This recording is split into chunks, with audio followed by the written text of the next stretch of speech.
late into the night.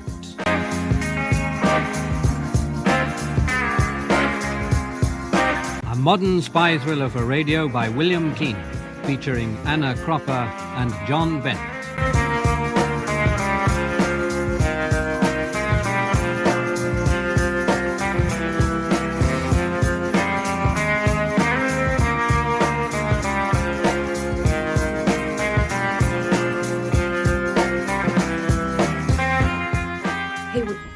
Hayward Textiles?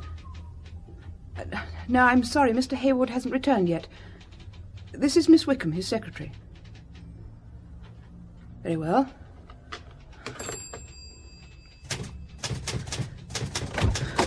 Oh, Mr. Hayward, thank goodness you're back. I didn't realise my protracted lunch would be the cause of such concern, Doris. It's not that you've been a long time for lunch, Mr. Oh, Hayward. but it is, Miss Wickham. You should take me in hand more. I've been having some very peculiar phone calls. Doris? No, Mr. Hayward. Oh, I'm sorry, Doris. You're really upset. In what way peculiar, then? It's someone who refuses to leave his name or phone number. That's nothing to worry about. He was ringing from Essen, West Germany. If he wouldn't leave his number, how do you know he was ringing from Essen? Well, he said so the first time he rang. He said he was ringing all the way from Essen. It was urgent he should speak to you. I suggested that we could call him back, but his reply was... Well, it was strange. He said he couldn't stay where he was. He seemed agitated. Could it have any connection with my Dusseldorf trip the day after tomorrow? No, it certainly doesn't sound like a business call. Whoever it was dialed us direct. He was using a phone box sometimes because I heard him put the money in. I got the impression that he was moving about the city from phone box to phone box. What made you think that? I honestly don't know, Mr. Hayward. Woman's intuition? I can only say that I sensed that was what he was doing. I know it sounds ridiculous and you'll probably laugh, but... Well, I feel it my duty to tell you how it appeared to me. Well, if it makes you feel any better, Miss Wickham, why not? But my ever-efficient, conscientious Miss Wickham, this intuition of yours seems to run a little amok. What imagination lurks behind those horn-rimmed glasses? You've been reading your mother too many thrillers. I knew that would be your reaction, Mr. Hayward. How is your mother, Doris? Very well. I worry about her getting out of bed into a wheelchair. She shouldn't attempt it when I'm not around. I suppose it's difficult to lie in bed all day. How does she pass her time when you're not there? Listens to the radio, mostly. As soon as I get home, I read to her. Well, thrillers are her favourites, and occasionally...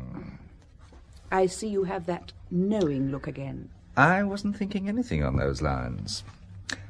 I was just noticing that behind your severe facial frontage is a very attractive woman, Miss Wickham. You have been drinking, Mr. Hayward. True. What was our mysterious caller's last message? That he'll ring again. Then all will be solved soon.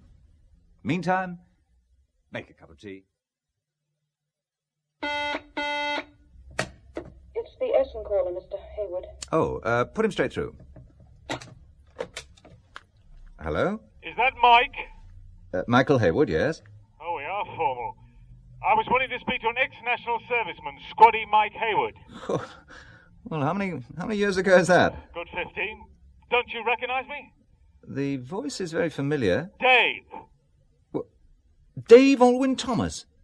Janker's Dave. None other. Well, you were always on charges. I knew you'd still remember me. I could hardly forget. I used to get involved as well. We had a hell of a good time together. Yeah, and you were going to write to me because you decided to stay in Germany. That's right. Yeah, you never did. I lost your address. But now, 15 years later, you found my phone number. Don't be like that, Mike. Hey, do you remember the last time we saw each other? Yeah, very clearly. 1960. Or was it 61? Well, no matter. It was at an all-night beer festival at that out-of-bounds house in the woods. The place was raided, and you were taken away by the military police, shouting, "I've got a taxi back tonight." I escaped, and you got detention. Then I was demobbed. I wrote to you from England, but I never got a reply to my letters. Never received them, old man. And less of your old man. Still fit then? Reasonably. Married? No. Are you? Wish I could be, but too many commitments. You know I'm in business here. What kind of business? Several things. Travel agency, small import business. In fact, I'm in the market for cloth, which is one of the reasons why I'm ringing Hayward textile merchants. And what are the other reasons, Dave? I could never con you, could I, Mike? You're wondering why the phone call after all these years of silence. Well, the thought has more than just struck me. I can't say much more. I paid for 2 minutes. I haven't got any more marks to put in. You're ringing from a phone box, then? Yes. Well, give me the number. I'll call you back. I can't. Listen carefully, Mike. I'm desperately important that I see you tomorrow. I know you're flying to Dusseldorf in 2 days. Can you come a day early? There's a seat to spare on tomorrow's flight. I've already checked. I've got a room opposite Essen railway station, room 409. I'll repeat it. Will you write it down? 409. Yeah, just a second while I get a pen. Right, 409. You've got it? Yes. Dave, are you in trouble? You might say that. You could get me out of it by just coming here a day early. Would you do that for old time's sake? What kind of trouble? I can't talk about it over the phone. Can you come a day early?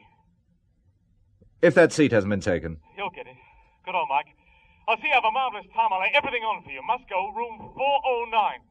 By the way, the name I'm using is Gibson. David Gibson. Look, Dave. Can't stay a second longer. Hello.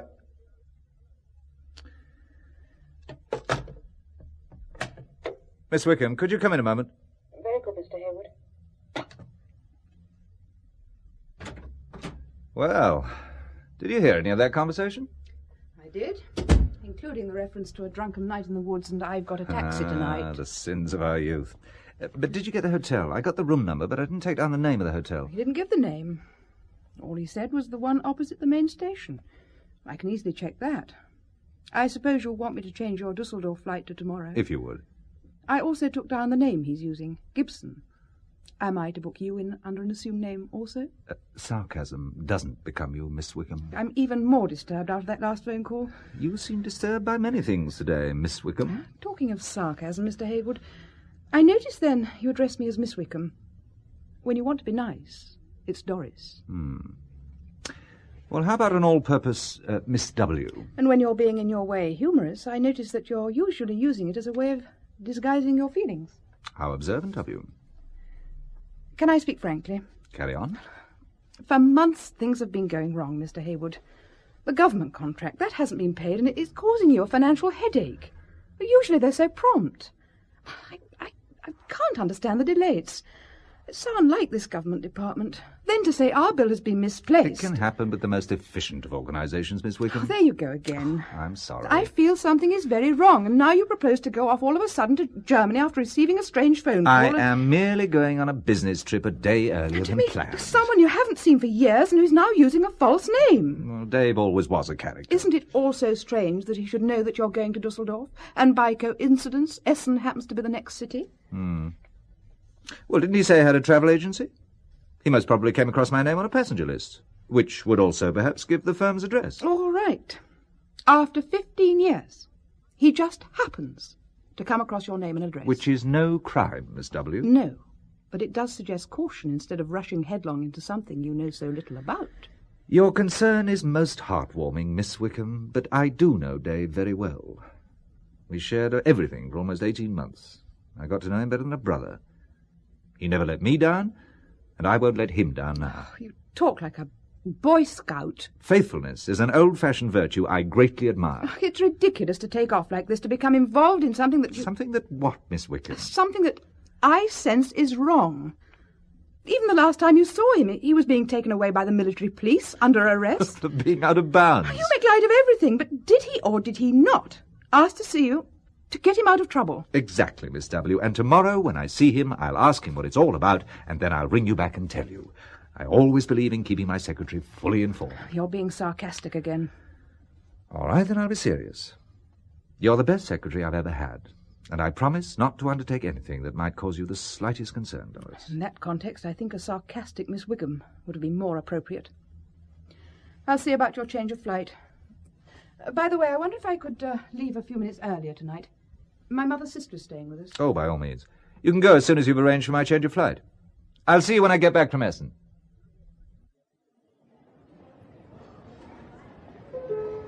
British Airways Flight 824 to Dusseldorf. Will all passengers travelling on this flight please go now to gate 11?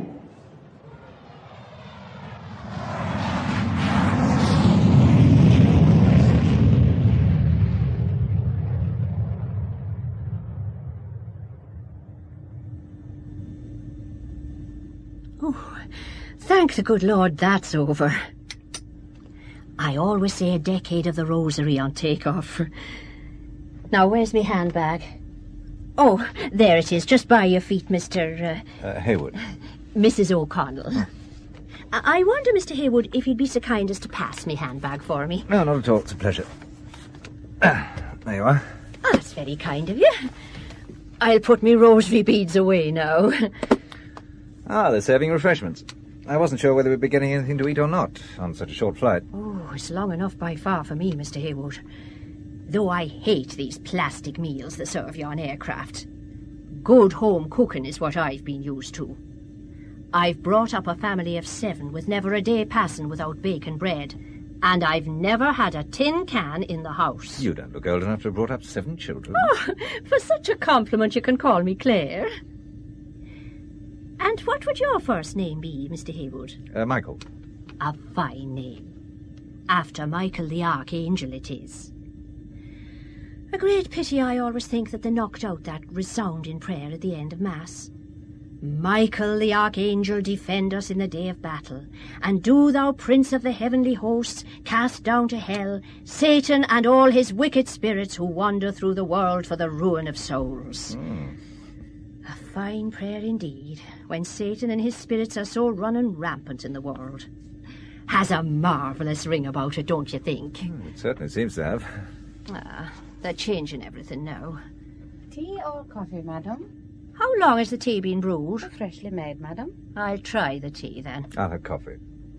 Are you taking tea or coffee, sir? Oh, freshly brewed. Heaven preserve us. Then why does it taste so stale? I never risk tea outside my home and office. My secretary makes a wonderful cup. Does she know?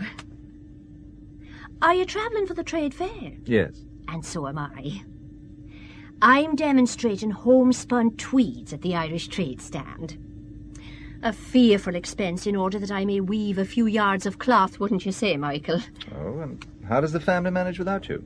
Oh, they're all old enough to look after themselves now. My eldest son is married. When my husband died, our small farm on the west coast passed to him. He's got a good wife, and I just felt there was one too many a woman about the place. So when I heard about this demonstrating job, I applied. And I found there weren't many skilled weavers wanting the job of flying round the world to show off their skills. The family thought I'd taken leave of me senses. The family are all grown up then? Oh, yes, the youngest 17, Teresa. She's a nurse in England. You just don't look old enough. Children keep you young and active. My mother's 83, and she still helps with the milking, can you believe? And what line are you in, Mr. Hayward? Textiles. Oh, of course. That's why you're here. Are you staying in Dusseldorf? No, Essen. And which hotel will you be staying at there? Well, I'm not quite sure of its name. It's the one opposite the railway station.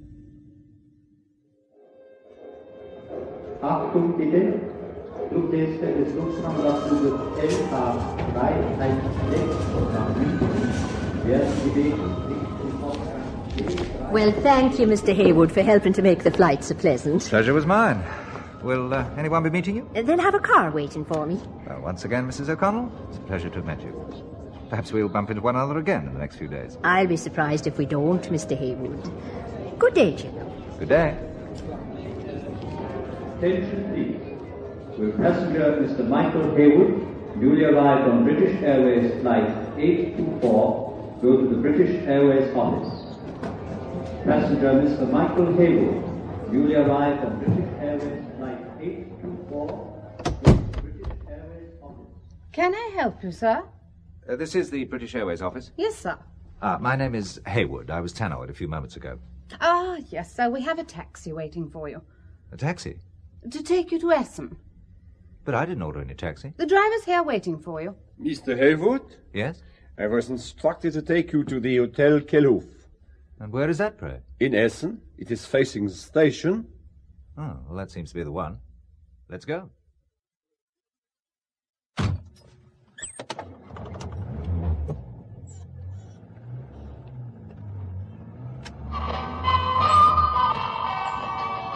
You do not mind the radio? Not if it's turned down a little. Who instructed you to take me to the hotel? Mr. Gibson? I do not know. It was a call to the office. I can find out for you when I return later. No, it doesn't matter. How long will it take us to get to Essen? We will be there by 1:45.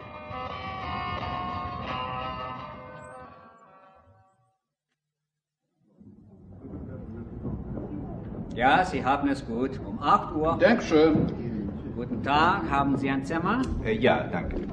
You are English? Yes, my name is Hayward. I believe my secretary made a reservation for me yesterday. That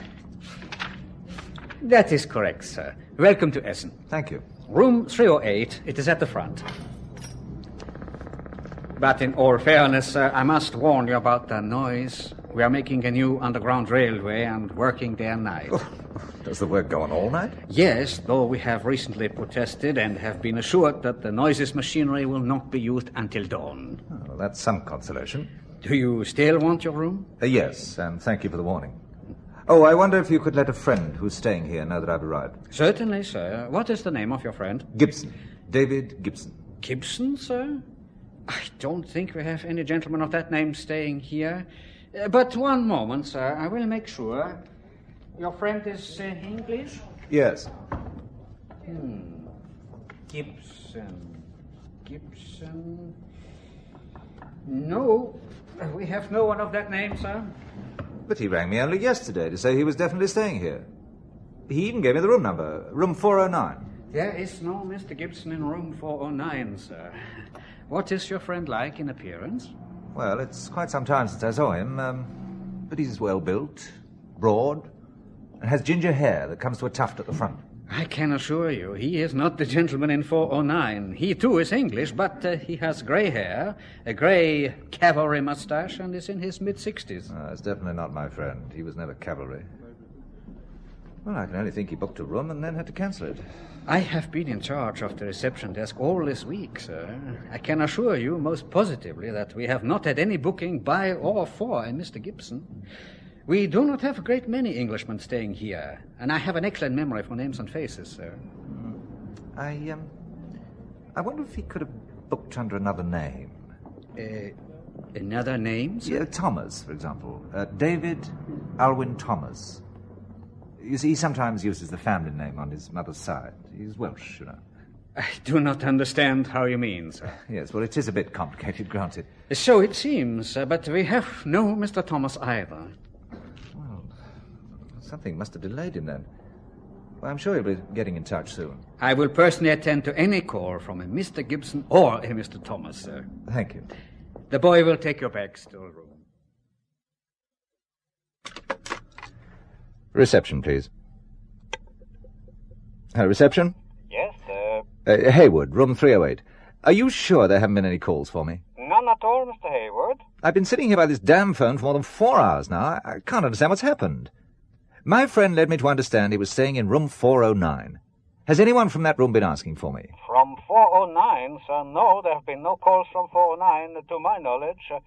I don't think there's anyone in the room at present, sir.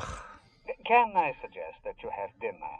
And if he comes or rings in the next half hour or so, we will come to the dining room for you. The dining room is on the first floor, sir.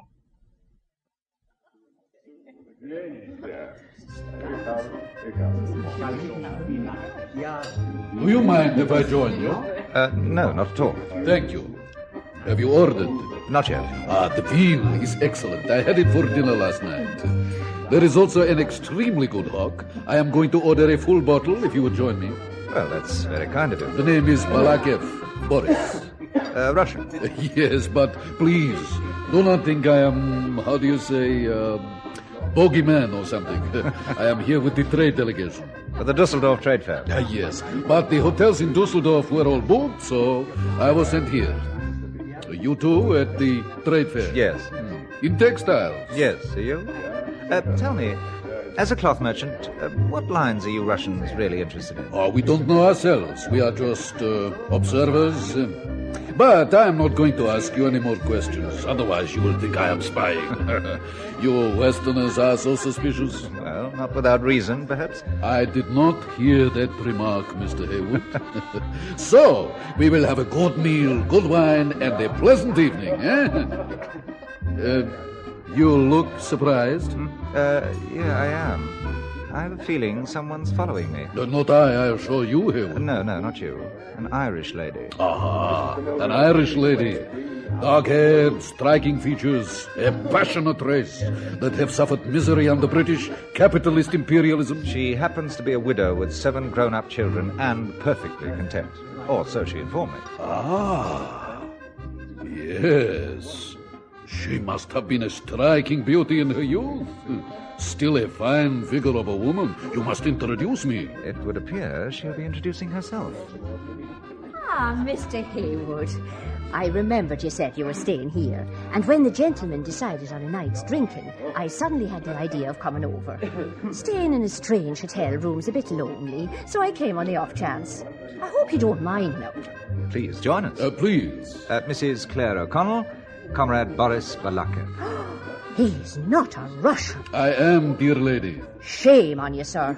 You not allowing people the freedom of conscience to quietly practice their faith. What's the good of having a full belly if you're denied and starved spirituality? Lenin said it ought to be left up to the individual to choose. So why can't you let him? My dear lady, we are going to have good wine, good food, and no politics tonight, eh? Be seated, and I shall order for us.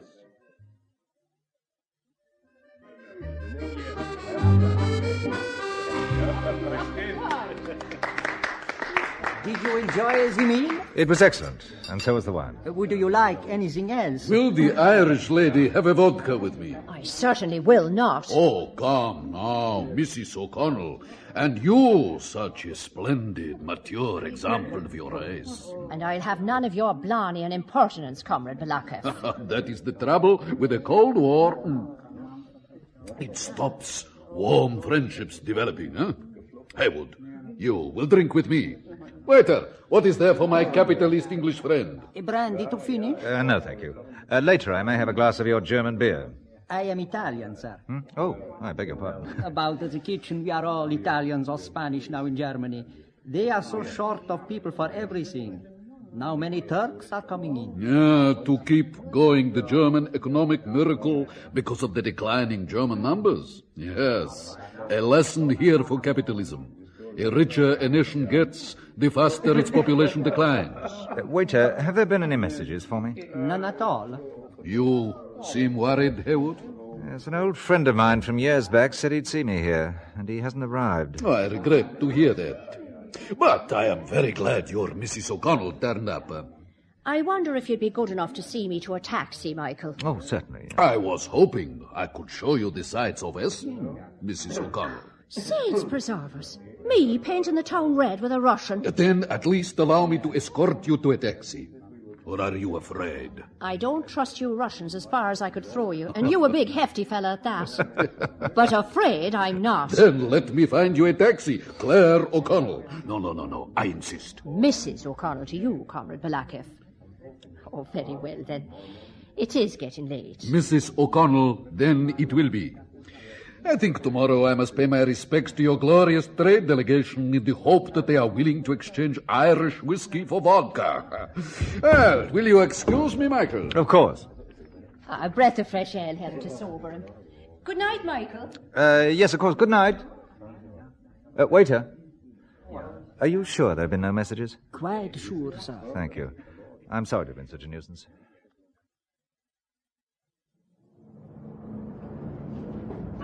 I'm going out for a short walk and a drink. Half an hour at the most. If anyone calls... If Mr. Thomas or Mr. Gibson come, I will get them to wait for you. Or if they ring, I will get the number so you can ring back. Look, on second thoughts, I won't go out. I'll wait in my room in case there's a call. And I can have an early night.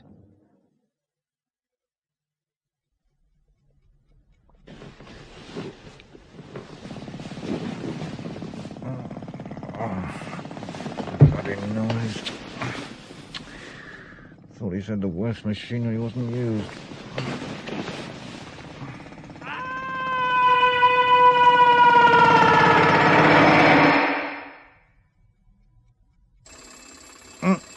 Oh, hell. Blast. Oh. Yeah, hello, Hayward. Mr. Hayward? Yes. Please, can you come here quickly to reception? What was it? At nearly 3 o'clock in the morning? It's one of your countrymen. What is? There's been an accident. Accident? Yeah, he must have fallen from his window. Please, quickly. He's asking for an Englishman to speak with. I'll be right down.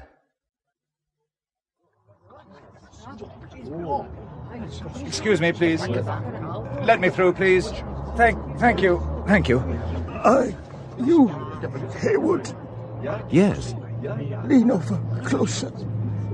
No one else must hear us. Save your strength. There's an ambulance on the way. I have something I must say. Closer, closer. Do you read? Do I read? Poetry. Well, I used to. It's so late. What's so late? Into the night. A rove. Avro? No. A rose? No. A rove. He has lost consciousness. Look, ask the crowd to stand back. The ambulance is here now. Ask the crowd to stand back. He wants to tell me something. It's no good now. He's too far gone. I must try again. What is it you want to tell me? The ambulance men are Just here. one moment. What do you want to tell me? I think he's dead. No, he's still breathing. Let them get him to hospital. Shall I tell the ambulance man that you want to go with him, Mr. Hayward? Yes. But you're not a relation. No, you better tell me who he is. Mr. Robson has been staying at the hotel for more than a week now. In the room you thought your friend had booked in. What? Which room? Room 409.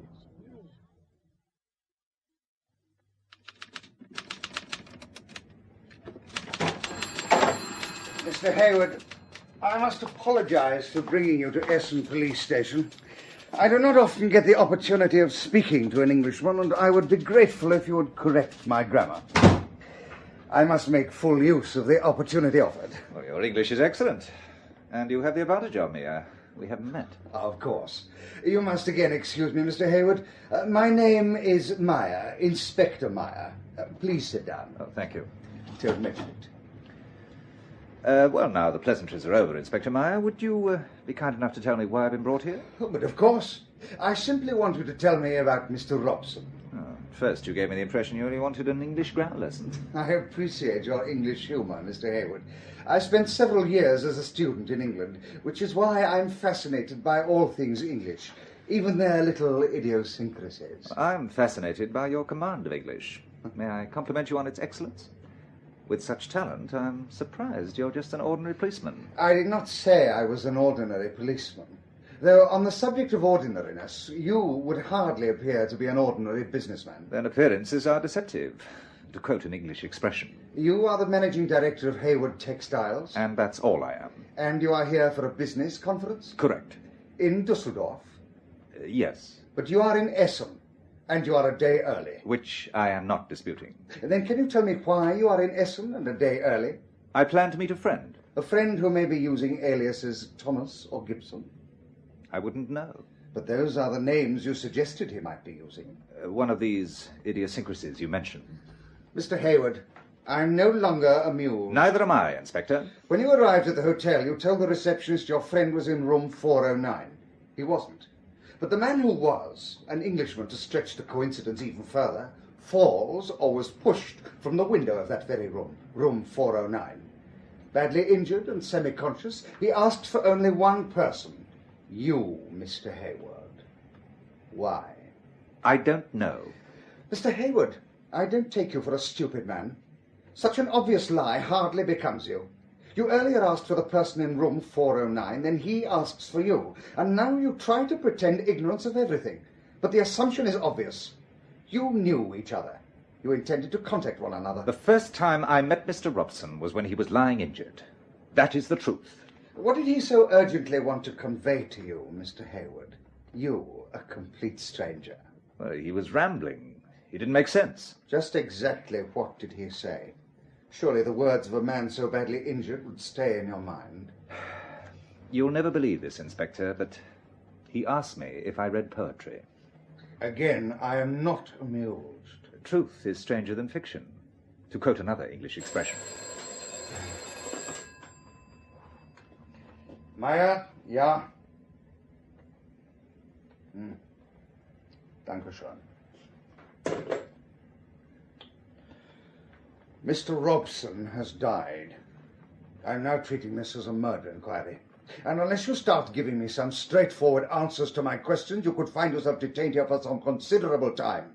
Now, Mr. Hayward, could you start again at the very beginning?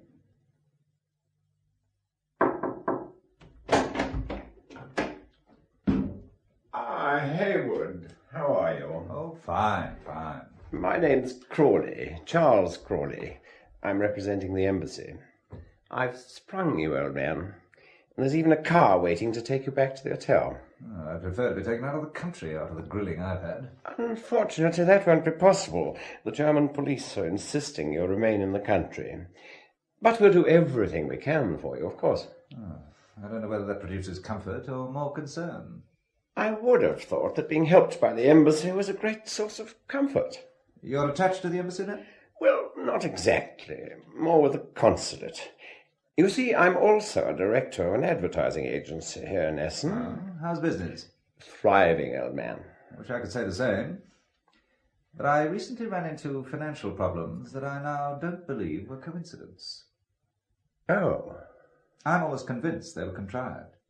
Contrived? I don't understand, old man. I think you understand far more than I do, Mr. Crawley. The car is waiting, you know.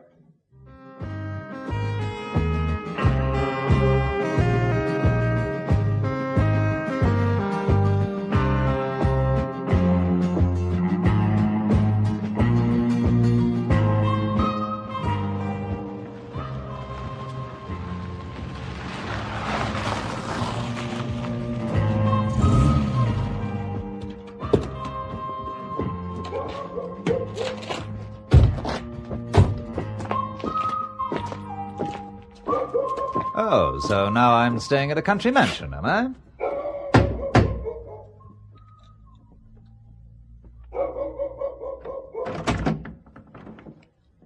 Inside, quickly. Why, are we late for an appointment? As a matter of fact, you are. I expected you earlier. My name's Robson. And this nice little place in the woods is yours, I presume. Also this friendly hound? You presume correctly. Rufus is reasonably friendly. I'm also correct, am I, in presuming that we're somewhere on the outskirts of Dusseldorf? You are? It's so pleasant to meet someone who's so communicative. Oh, do come in. Port, sherry, brandy, or whiskey? Nothing at all. You surprise me. Not as much as you surprise me. I didn't know the British played cowboys like the CIA and the KGB. With me, a gun pointing at my stomach induces a queasy but definitely uncooperative feeling deep down. All the more reason to have a drink? All the more reason not to. As you wish. Crawley? Whiskey. With your usual Americanized ice and water. If you don't mind. He's never got over his liaison work with the CIA. Take a seat, Hayward. Oh, I wasn't planning on staying. I like a sense of humour. But do sit down. I have a proposition to put to you. I'd prefer to get back to my hotel. I've a busy day ahead of me. First of all, let me say how sorry we are to hear about your financial problems. We? Our organisation, that is. We have managed to get you out of a German police cell, and it would appear your financial problems could also be solved. Oh, how? In return for your cooperation. Doing what? Oh, staying around. And? Keeping an eye open for your ex-army friend, David Thomas. Why? Because he has certain information a government department would like to see. It may seem an elementary question, but in these days of double-agent gambits, do you mind telling me which government? Her Majesty's government. And how do I know? Simple answer is you don't. But some information I will give you. The man you had dinner with last night, who calls himself Boris Balakev, is to be avoided. He's a KGB colonel. Ordinary trade delegates are accompanied everywhere by their secret police. For one of them to be allowed to dine alone with you is such a rarity that it only becomes a senior KGB man. So, the name of the game? Intelligence. Spying. Call it what you will. Am I correct in thinking my friend Dave is a spy? Or is there another synonym for it? Intelligence agent? How about intelligence representative? Yes, I'd rather go for that. I gather you don't think very highly of this branch of the service. Oh, that's even better. This branch of the service. No, frankly, I don't. Then we know where we stand. Then do you mind if I go? I do mind. I insist you hear me out. Tell me then, if you're called Robson, and the man who fell out of the hotel... We're not related. Robson just happens to be rather a common name. It makes me wonder if they thought they were killing you. Or whether you did the killing. Or another branch of the service, perhaps? Look, I don't want to be mixed up in this, Robson. No, pity. I've got some news for you. Your creditors are about to move in. If they do, your family firm is finished, and what then will happen to Miss Wickham and her mother? Don't you feel you have a duty to your employees? Especially when it can be so easily rectified. How? Just stay around until tomorrow and see. Crawley will take you back to your hotel. We'll be in touch. Well, as I have to stay around anyway for the benefit of the German police, what have I got to lose? Exactly. I'm sure you'll find tomorrow will be a much brighter day, Hayward. Now, won't you have that drink? No, thanks. Strong-willed? Stubborn? Or which cinnamon would you prefer in your case? Still suspicious. I can't understand why. Oh, talking of tomorrow, will you be going to the other Mr. Robson's funeral? Or do you think the German police might be filming the mourners? Good night, Mr. Robson. Come in. Good morning, Mr. Hayward. Your coffee, sir. Ah, thank you. Just put it down there. I want to have a shave first. Very good, sir. Would you close the door? But there is someone here, sir. A Fräulein, sir. Doris. What the hell are you doing here? You're all right. Well, did you expect otherwise? I was told that there'd been an accident. Who told you about that? A gentleman came round to the house last night and said that you'd been involved in an accident. Well, he brought a nurse for my mother, and there was a car to take me to the airport. Oh, I thought it was an emergency. I thought something terrible had happened to you. Who was the gentleman? Mr. Anderson. I thought he was an official of some kind. Yes, well, there was an accident yesterday, and an Englishman was involved. They must have got his name mixed up with mine. Oh, it's most probably an error by the consulate. You sound as if you're trying to reassure me that everything's all right when it isn't. Well, some secretaries know their bosses too well for them to be taken in so easily. So true. Tell me, Doris, what time did this Mr. Anderson come to your house? About 10:30. Last night? Yes. You look surprised. The accident hadn't happened then. Not until 5 hours later. What's it all about, Mr. Hayward? I wish I knew. Well, why bring me over here? Mr. Hayward, I'm frightened. Yes, well, pour the coffee before it goes cold. And you better ring for another cup. Very good, Mr. Hayward. And Doris, stop worrying. And it was only yesterday I was thinking how much better things were. How do you mean? Well, 2 of the biggest outstanding debts were paid together. Both cheques arrived in the second post. The accountant will be delighted. I thought you would have been too. Yesterday, before I learned a few modern facts of life, I might have been. Today, I see things in a new light. Whatever does that mean? That today, you are going back. Oh, no, I'm not, Mr. Hayward. There's something very peculiar going on, and I'd feel happier staying here and seeing that you're all right. Your coffee. What about you? I'll ring for another cup, as you said, Mr. Hayward. Oh, it's all right. I'll see to it. Good morning, Mr. Hayward. Crawley. You don't seem very pleased to see me. Do come in. Have you brought me another invitation? I have, as a matter of fact. You won't have met my secretary, Miss Wickham. Miss Wickham, this is Mr. Crawley. He was good enough last night to arrange an introduction with a prospective customer. How good of him. We're meeting again this morning. Mr. Crawley also runs an advertising agency in Essen. How interesting. And he's also attached to the consulate. An extremely busy man. And a most persuasive manner with him. I didn't know your secretary was with you. She wasn't, but she made a surprise visit. Do you think I ought to take her with me to this next meeting? I thought it was meant to be an informal get-together. I wouldn't think you'd be needing your secretary. No, I thought she might take a few notes on what we discuss. Do you feel that is really necessary? Well, I was just wondering what the form was. By the way, would you use your influence to get her a nearby room? I'm sure I shall be able to help. I'm sure you will. In fact, while you're finishing dressing, I'll have a word with reception. You know, I don't think Miss Wickham need accompany you on this visit. You won't be too long, will you? The car's waiting outside.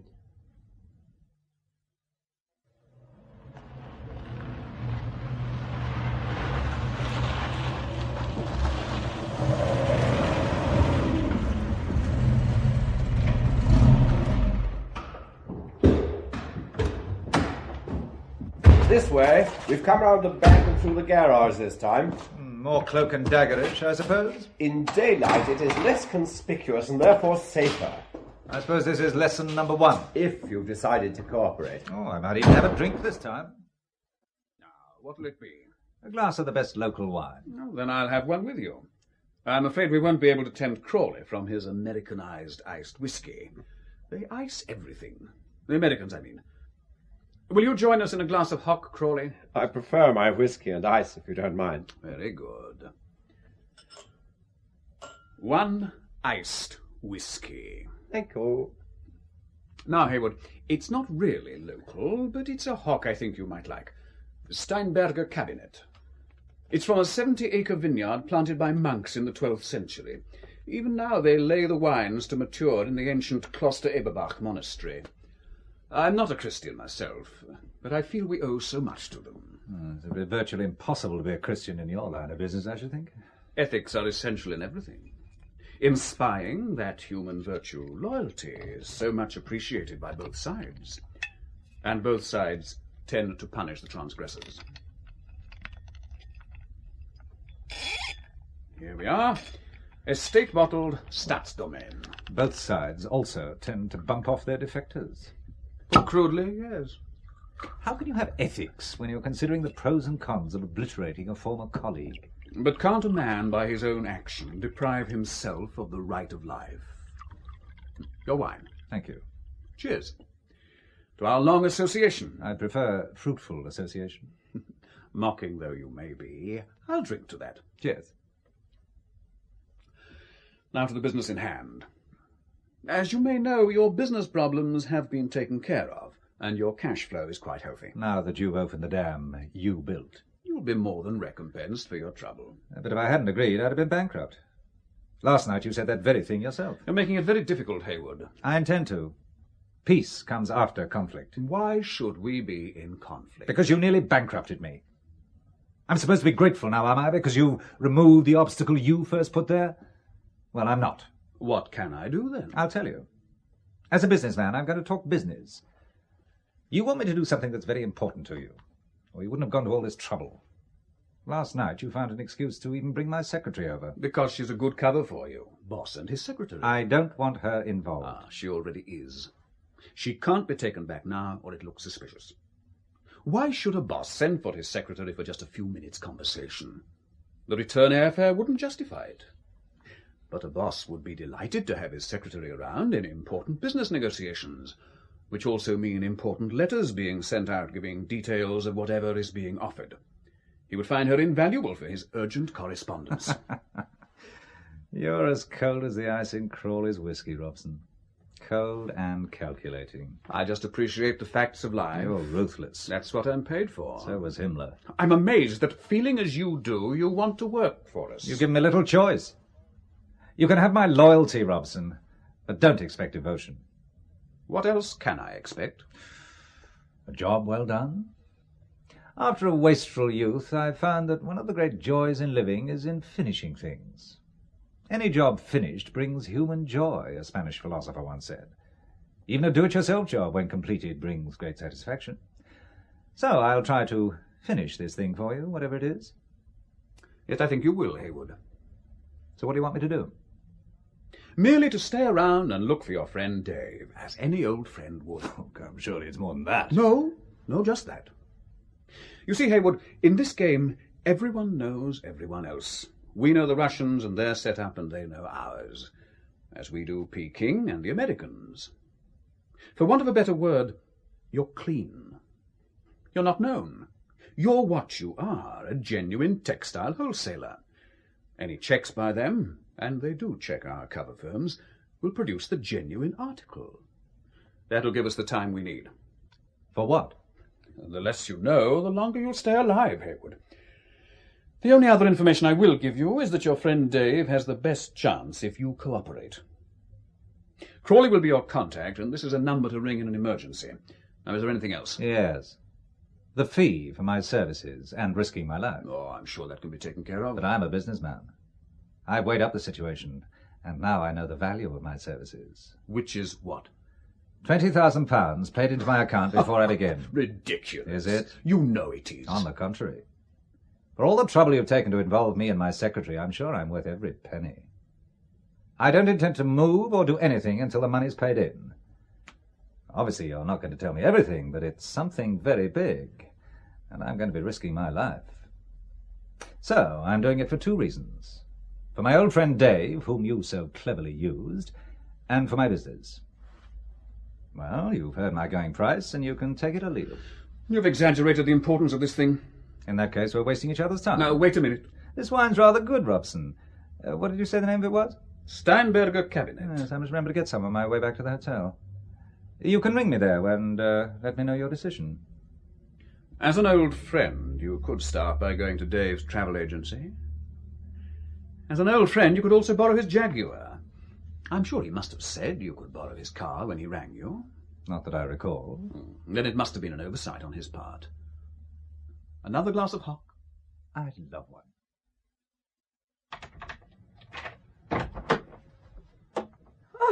Oh, it's you, Mr. Hayward.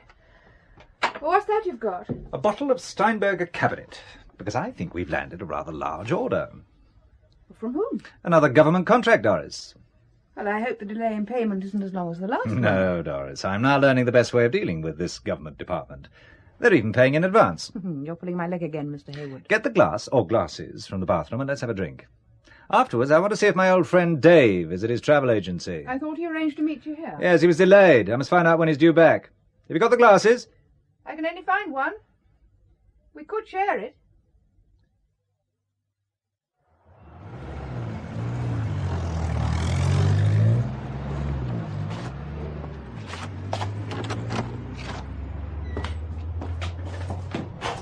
Good morning. Good morning.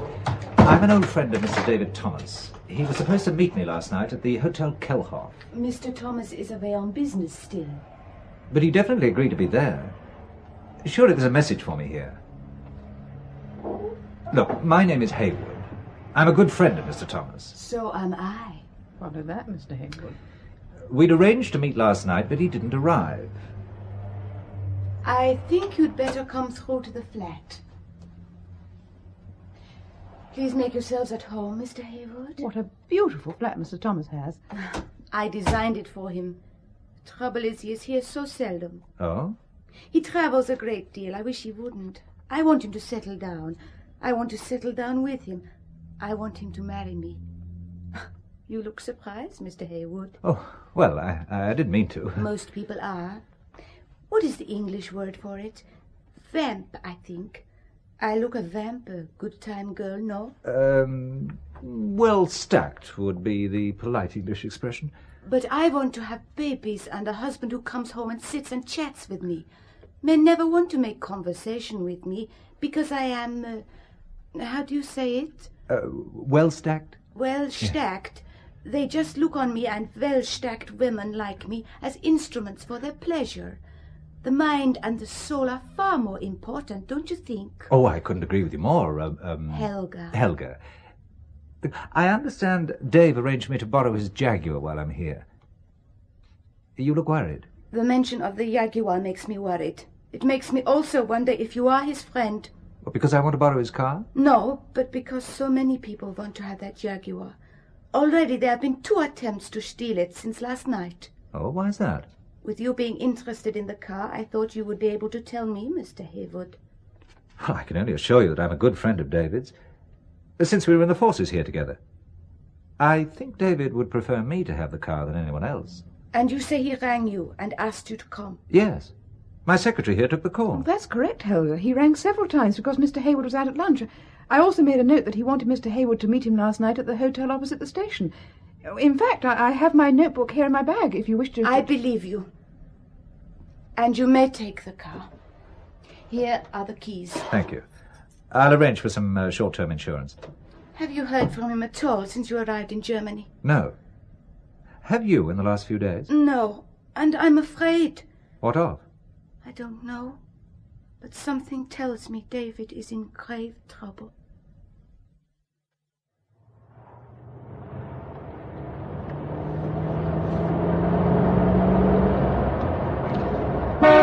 I think there's a car following us, Mr. Hayward. I've been watching it through my mirror for some time, Doris. Is that why you're making for the Autobahn? The car that's been following us all these miles is quite inconspicuous. Deliberately so. Well, let's see what their not very noticeable car makes of this. Mr. Hayward, you're going over 90. 100, Doris. 105. 110. Mr. Hayward, I'm scared. Please. 115. 120. They're fast disappearing out of sight, Doris. Look round and tell me when all the cars behind us have disappeared from view.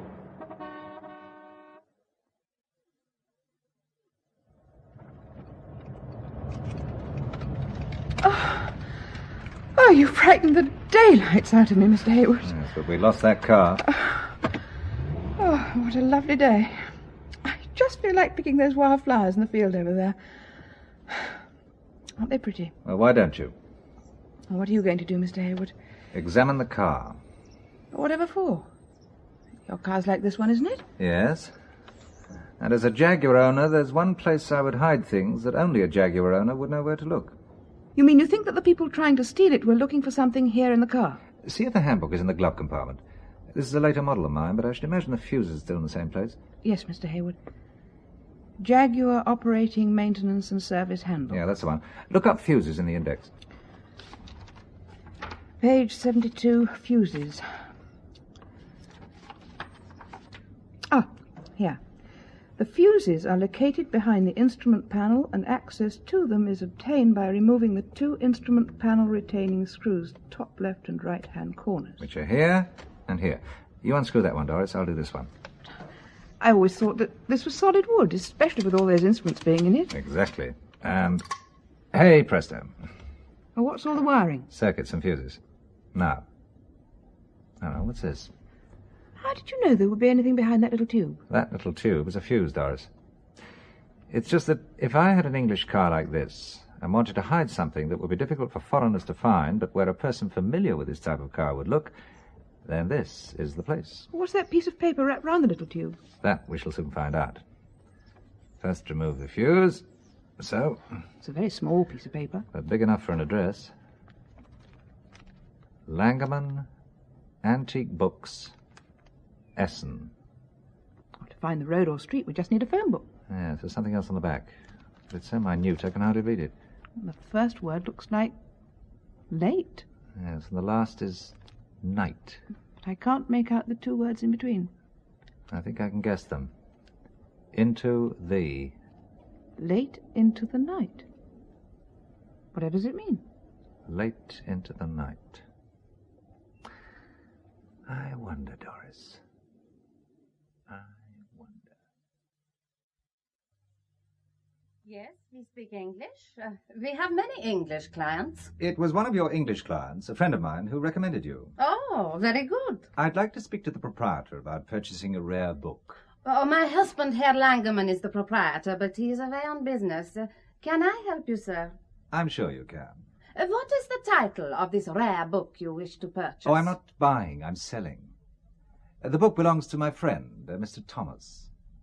It's a book on poetry containing a fascinating item called Late into the Night.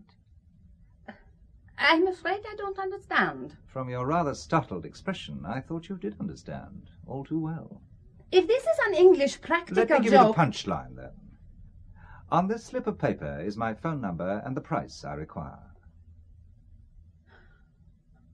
£20,000? I'm finding it an almost standard fee these days.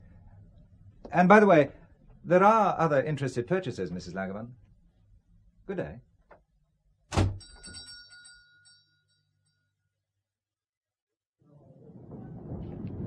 Your room key, Mr. Hayward? Please.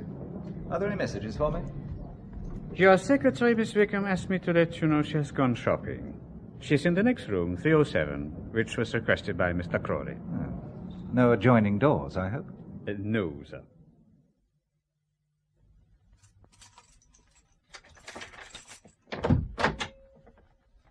Crawley. Well, you gave me a shock sitting there. Crawley? Are you all right? Good Lord.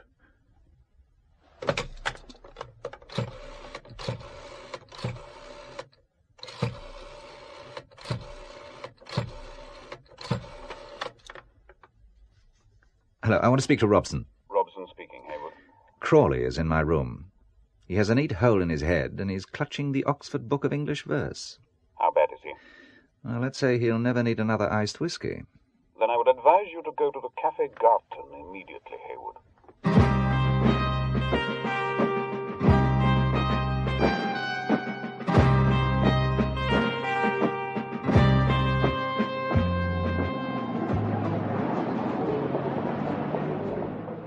Coffee, black.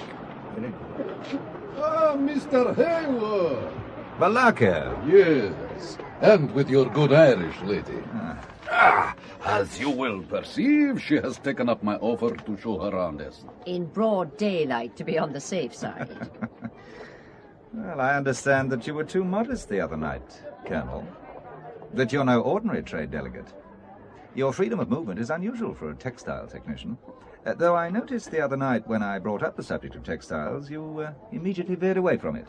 My capitalist friend, I will confess to you that my knowledge of textiles is very limited, and sometimes people come as delegates who shouldn't. I am one of them. What's this you two are on about?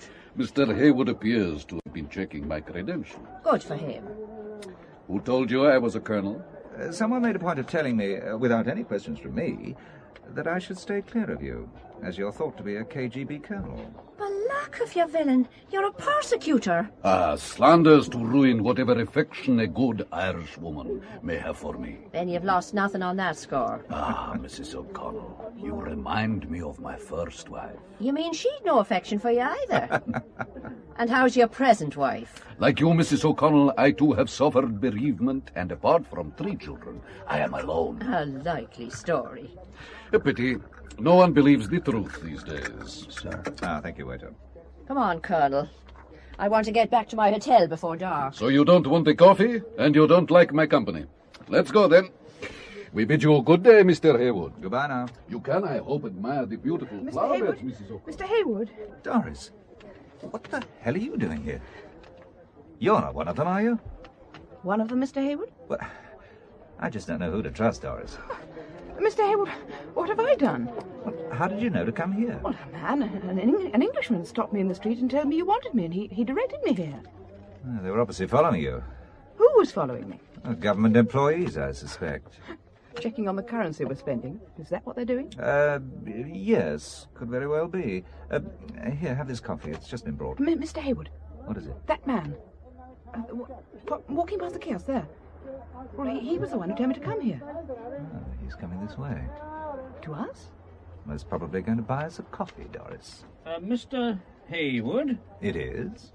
Oh, my name is Robson. Oh, such a common name round here. This is my secretary, Miss Doris Wickham. How do you do? My first name's Jim, by the way. Look, can I get you a coffee or a beer? Oh, I've just got one, thank you. I'll have a beer with you, Jim. Waiter! 2 beers, please. Yes, sir. I understand you directed my secretary here, Jim. Yes. How did you know where to find me? I was told you would be coming, and to arrange for Miss Wickham to meet you. And I suppose your instructions came from a mutual friend of ours? Your supposition is quite correct. Here come the beers. So. Thank you. Did you know that this place lets you buy the beer mugs? Quite attractive, aren't they? Cheers. Cheers. I wouldn't mind buying a beer mug. How much would it cost? Oh, a few marks. I'll have a couple. I should make quite a profit if I pull off a book deal I'm working on. I beg your pardon? Oh, just a little business I'm undertaking. You'll arrange for the beer mugs? Oh, yes. Good. Now, what else will you be doing for us? Taking you back to your hotel in a few minutes. So the room's been spring-cleaned already? I do believe it has, Mr. Hayward. Spring clean? An extra service I didn't know existed till I came here, Doris.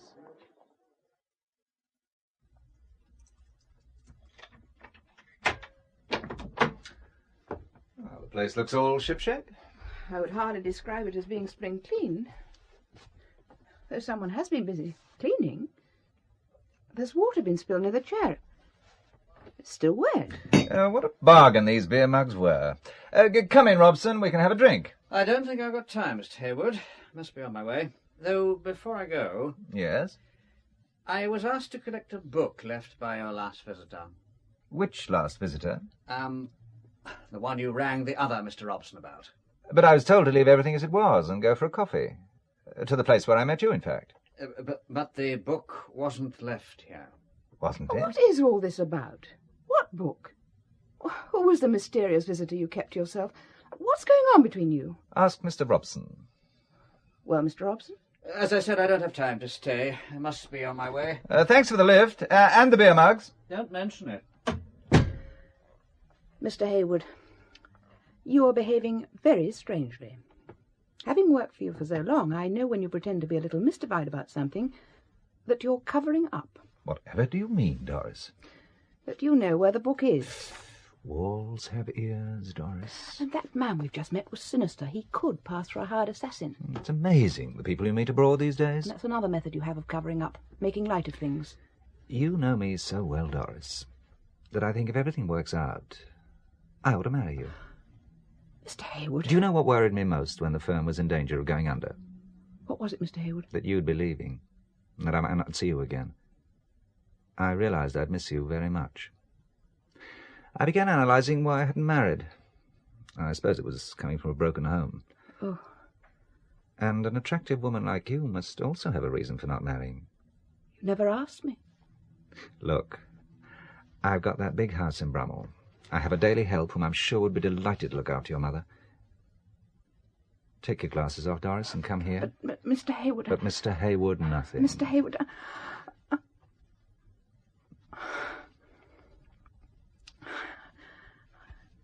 I knew you could kiss like that. In modern parlance, do you fancy me, Doris? I always have, Mr. Hayward. Always worshipped you from afar. From too far.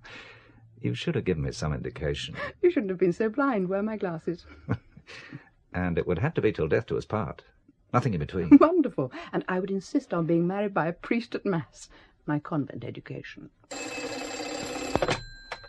Hayward speaking. I believe you have a book of poetry for sale. That's correct. I am representing Herr Langerman. When can we see it? I haven't got it with me. It's being carefully preserved. I need 24 hours. 24 hours, then. I will call you again. Never a dull moment. I think it's time we went for another drive, Doris. First, you go off suddenly left, like this, right across the traffic. And then you go first right down a side street.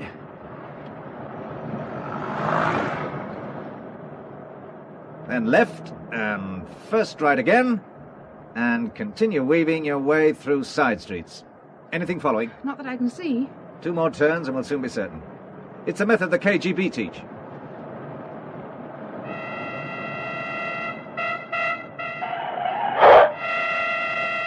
one more to the right.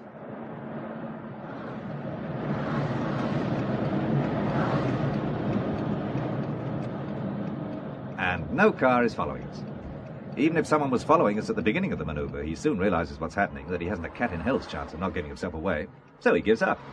It's stupid to try to keep close contact, because another method is for the leading car to drive into a dead end, and when the following car is lured in, a third car then seals off the exit. Like me, you read too many thrillers. You're obviously revelling in it. Cowboys and Indians all over again. No, aren't you going to tell your future wife what's happening? You know, you haven't called me Mike yet. After calling you Mr. Hayward all these years, it's going to be rather difficult. Mike. There, I've said it. Mike. I like it. So do I. Who made that stupid remark, boys never make passes at girls who wear glasses? It's rubbish. So why are you taking off my glasses? To kiss you again? Not until I know what's been happening and what I'm letting myself in for. I see you're still keeping that firm rein on me, Miss Wickham. No suspicious cars about? No. Well, when I arrived, I asked for Dave. And believe it or believe it not, I'm still looking. Now you're a clay pigeon. Mike, what you just told me, it's made me scared stiff. I came to meet Dave. If he's still alive, I'd like to finish what I started. Why are you keeping the book? I'm playing for time.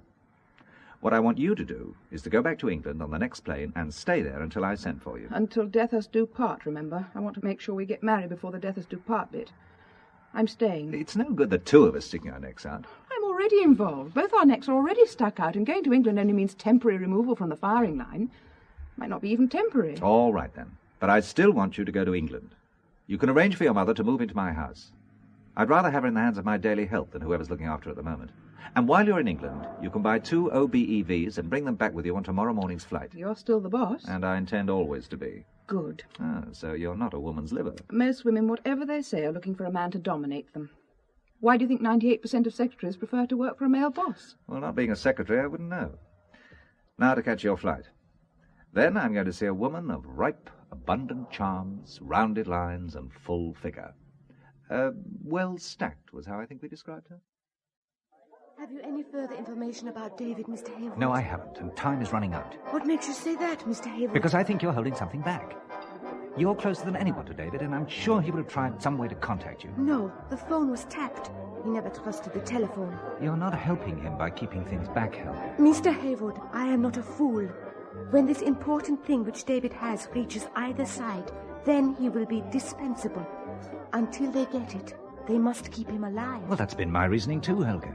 Why not trust me? Could I?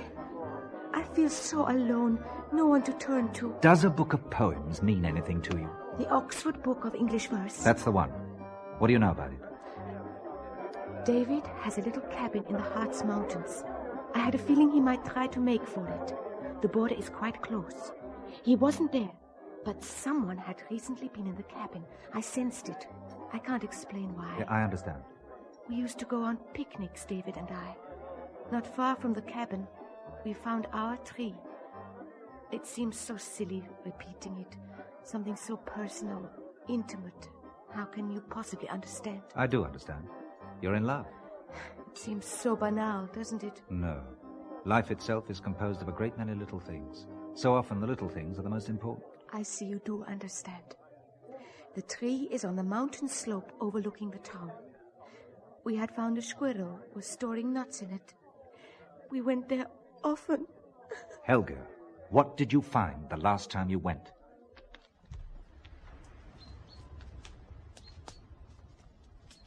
Our tree is just over there. They all look alike to me. Pine trees everywhere. But look around this side. I'll scrape a few leaves away from the foot of it. There's a hollow.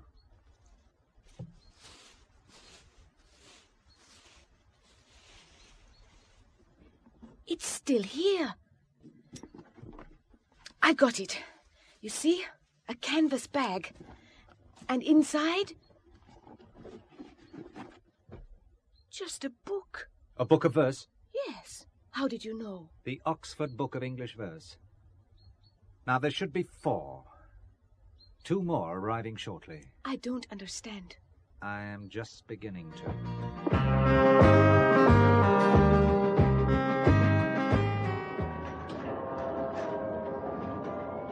Fluggäste des Lufthansa Mike! Oh, I'm glad to see you. I've had all sorts of imagined disasters happen to you. Did you get the books? In my carrier bag. Everything went all right? Yes. Mother's at your house. Oh, and I broke the news to her that we're getting engaged. 5 minutes before the wedding. I don't believe in long engagements. Well, I'll tell Mother that you swept me off my feet and married me. You can send her a postcard. Now, where are we going? High in the Harz Mountains. I found a little chapel in the forest with an empty adjoining house. I've rented it. We're going to repeat our rapid right and left turns to remove any pursuers and head for the mountains.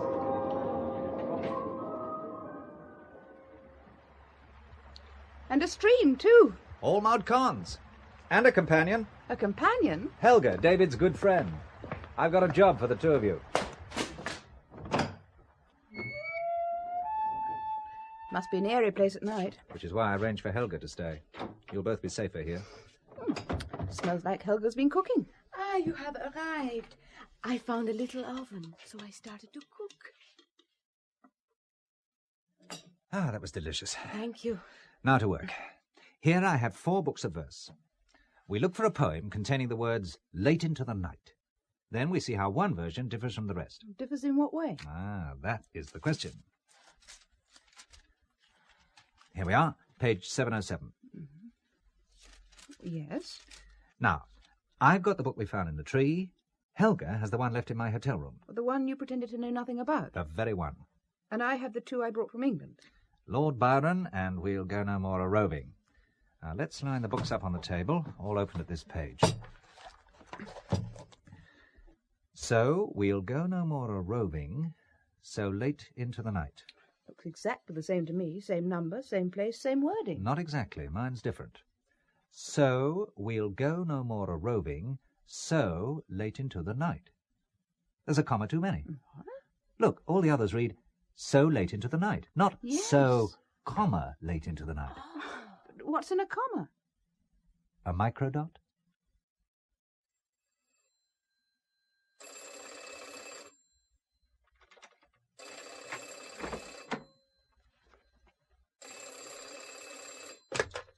Hayward speaking. Mr. Hayward, the book. Do you have it yet? Yes, but not with me. Have you got the money? We have. We also have something else for you. Listen carefully. Oh! Mike! Give them what they want. Dave. Give Dave, them what they want. are you all right? Look, what is it they want, Dave? The book. You must let them have it, Mike. It's the only way. Dave? Your friend has given you good advice, Mr. Hayward. If you want the book, you better put him on again. It's not a recording, Mr. Hayward. He really is here. But he is in some pain. Listen. Oh! Now you can speak to him again. I can't stand it any longer, Mike. How do I know this isn't a recording? Ask me a question. How many cigarettes do you smoke a day now? Still the 20 I used to. You might bring some English cigarettes, too. Are you satisfied, Hayward? Now, for your instructions.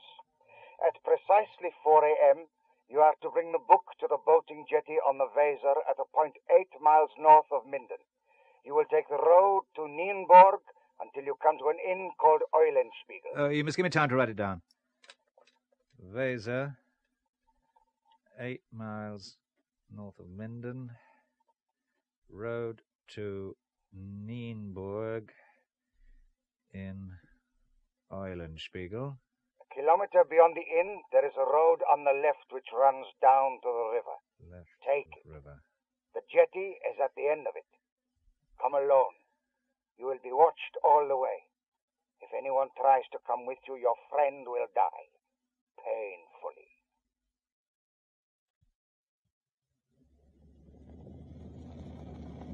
The Weser is on my left, and I think I can see the inn Eulenspiegel in the headlights. By the way, I hope you're still receiving me out there, Robson. Yes, the Eulenspiegel. Now, 1 kilometer further on, there should be the road on the left running down to the riverside.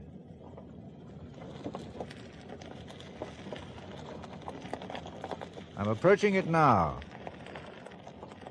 I'm turning left.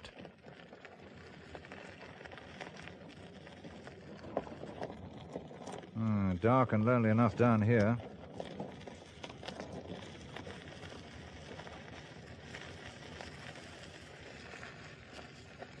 Right, this is as far as I can go.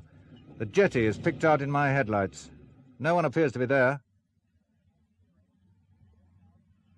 I'm getting out now.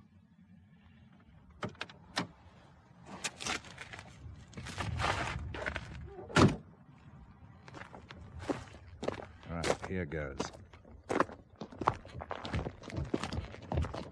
They're coming from behind and in front.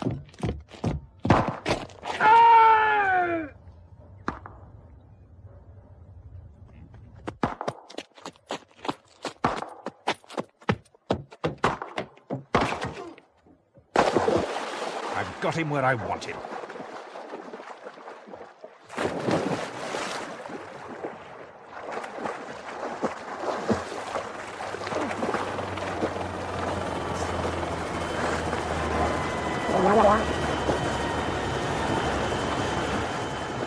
Now, where are you keeping my friend? I don't know. Right, down in the water you go. Talk or drown.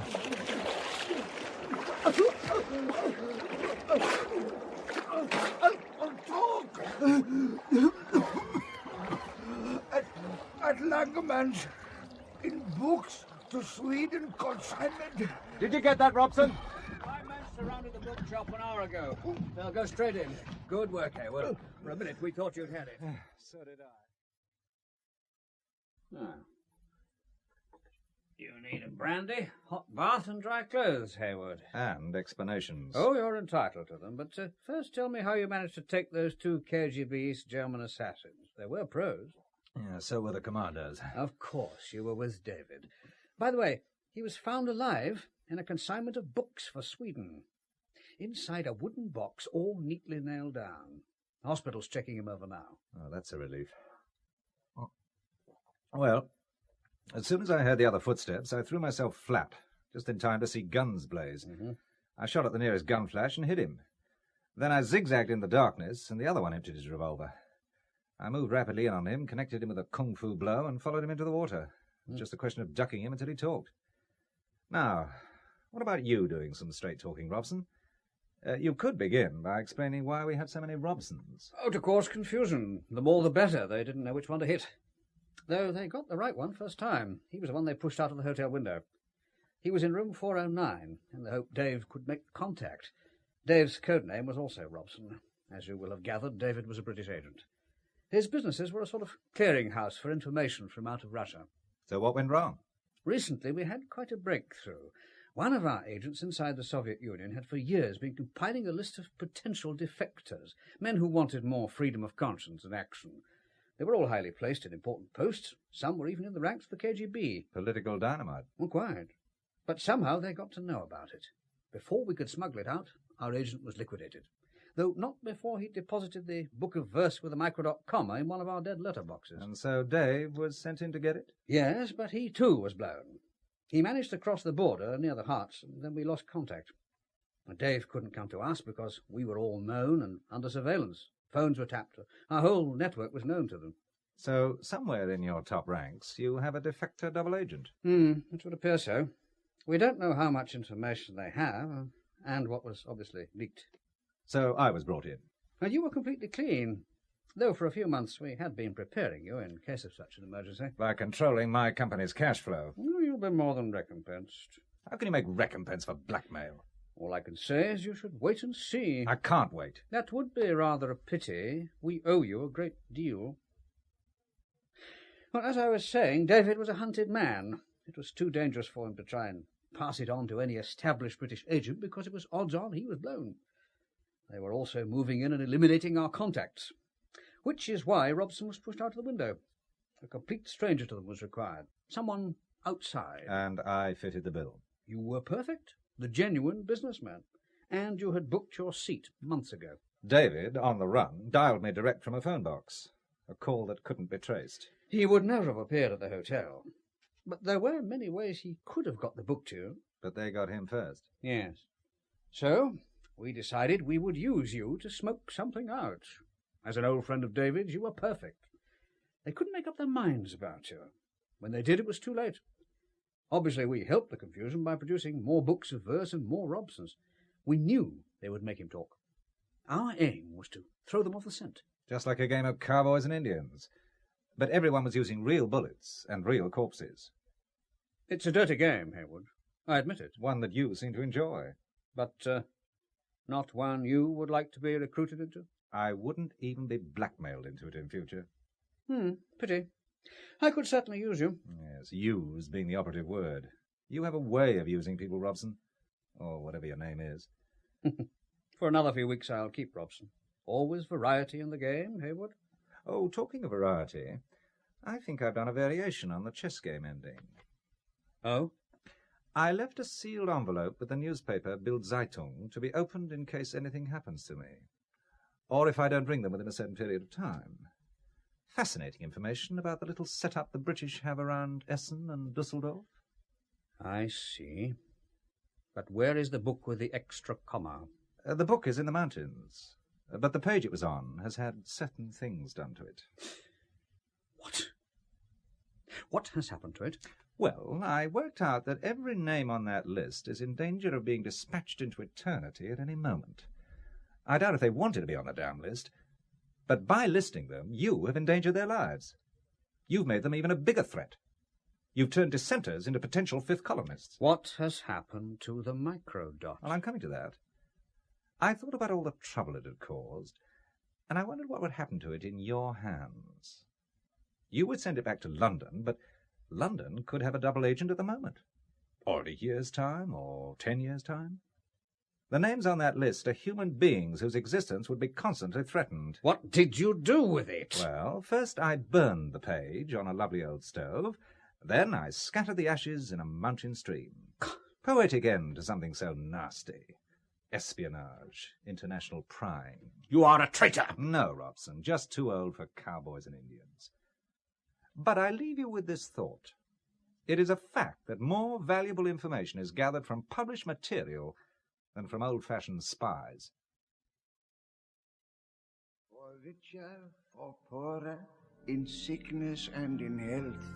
For richer, for poorer, in sickness and in health. Until death us do part. Until death us do part.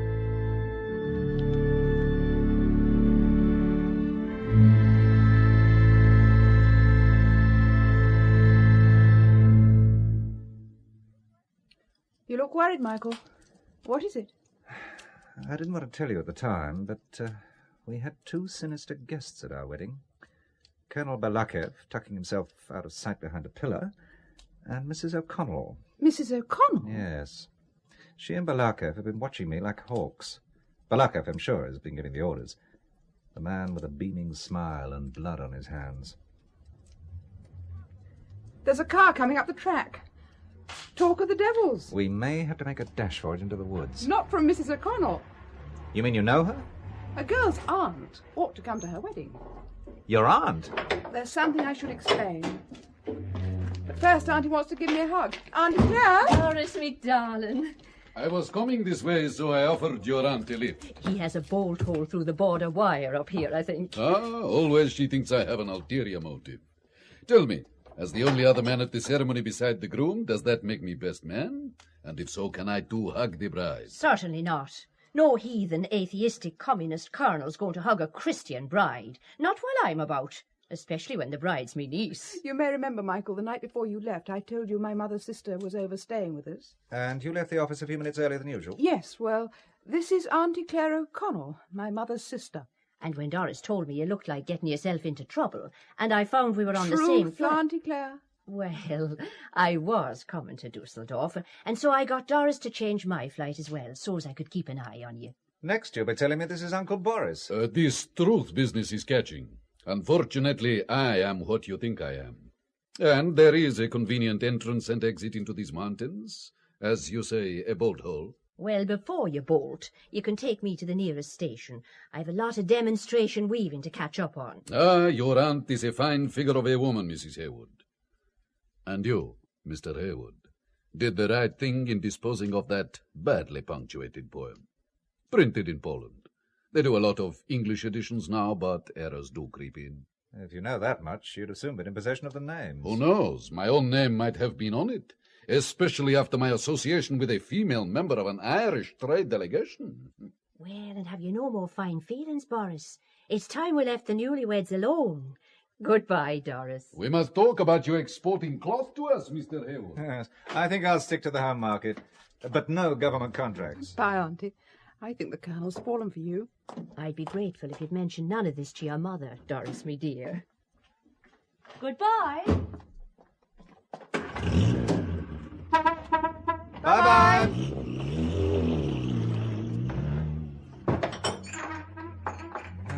Last we're alone. Now I'm going to bolt the door.